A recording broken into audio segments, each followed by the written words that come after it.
बहुत सारे patients main ये पूछते हैं कि सीमेन कल्चर का क्या रोल है और इसे कब कराया जाता है, इसका क्या सिग्निफिकेंस है। तो आज हम इसी के बारे में बात करेंगे कि सीमेन पैरामीटर्स नॉर्मल हो या एबनॉर्मल हो, बट सीमेन कल्चर का क्या इम्पोर्टेंस है। I am doctor Preeti Yadav, your fertility expert at Asha IVF. Now semen analysis infertility evaluation का बहुत ही इम्पॉर्टेंट पार्ट है। कोई भी इनफर्टिलिटी इवैल्यूएशन बिना सीमेन एनालिसिस के पूरा नहीं है, because sperm contributes 50% to formation of embryos. So semen analysis को हम देखते हैं, उसमें बहुत सारे पैरामीटर्स होते हैं कि स्पर्म काउंट कैसा है, कॉन्सेंट्रेशन कैसा है, उसका पीएच क्या है, सीमेन का क्वांटिटी क्या है, देन जो स्पर्म्स हैं वो मोटाइल हैं या नहीं, कितने परसेंटेज मोटाइल हैं, और जो स्पर्म्स हैं उन वो देखने में कैसे है, वी कॉल इट मॉर्फोलॉजी, तो वो दिखने में कैसे, और इन सब पैरामीटर्स को WHO के जो सेट क्राइटेरियाज हैं उससे कंपेयर किया जाता है। ना जब हम एक सीमेन को अंडर माइक्रोस्कोप हमारे एंड्रोलॉजिस्ट स्टडी करते हैं, sometimes we see pus cells in it, so that is around 1 to 5 is normal, but if it is more than 5 it signifies that there is some kind of infection.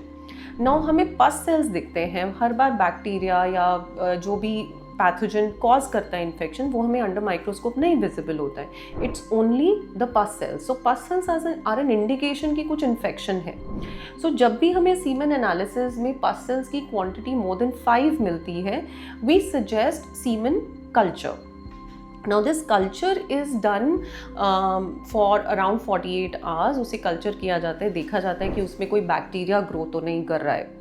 Now it is a specialized test जिसके लिए आपको repeat sample देना रहता है, जो कि आप 2 से 3 दिन के गैप में दे सकते हैं। इसके अलावा I want to tell you that जो सीमेन है उसमें स्पर्म जिस मीडियम में रहता है that is secreted by 2 glands होते हैं, prostate gland and seminal vesicle. So उनसे ये सिक्रीट होता है मीडियम जिसमें स्पर्म सस्पेंडेड रहते हैं। So usually it is the infection of these 2 gland जहाँ से इन्फेक्शन आता है।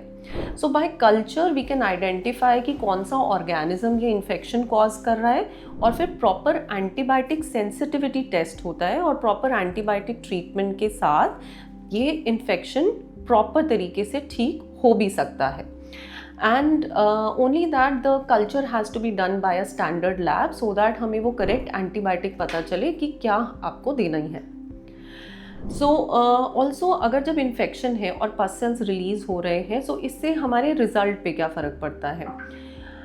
या तो IVF है या IUI है, कोई भी ट्रीटमेंट के साथ आप जा रहे हैं और पस सेल्स हैं, so they can affect the function of sperms।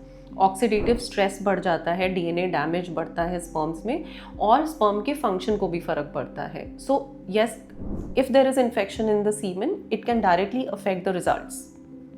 सो इसे पकड़ना और इसको ट्रीट करना बहुत ज़रूरी है। Hope this information was beneficial for you, and if you have any doubts related to this you can post your doubts in the comment section, and ये video अगर आपको अच्छा लगा हो तो please share it. Thank you.